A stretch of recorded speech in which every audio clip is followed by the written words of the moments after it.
Before you go to Shibuya Sky, there are a few things you really need to know because if you don't prepare, you might get there and be disappointed. So let me quickly run through some tips to make your visit smooth.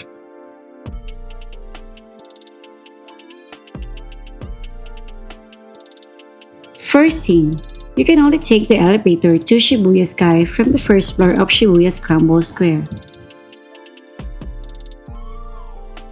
Next, they're super strict about what you can bring up. No bags, no tripods, basically nothing. They don't really make exceptions. So honestly, just bring the bare minimum. This is important. Bring a 100 yen coin.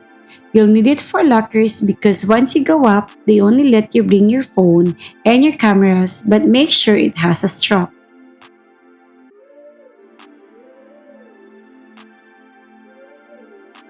Even if you book your ticket in advance, make sure you arrive 15 to 20 minutes early.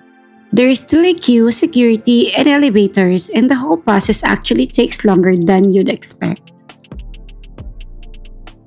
And last thing, tickets sell out really fast, especially the sunset time slot.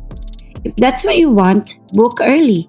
I got my tickets through Klook, which was super easy, or go to Shibuya Sky official website. That's it! If you're visiting Tokyo, definitely save this video and follow for more Japan travel tips.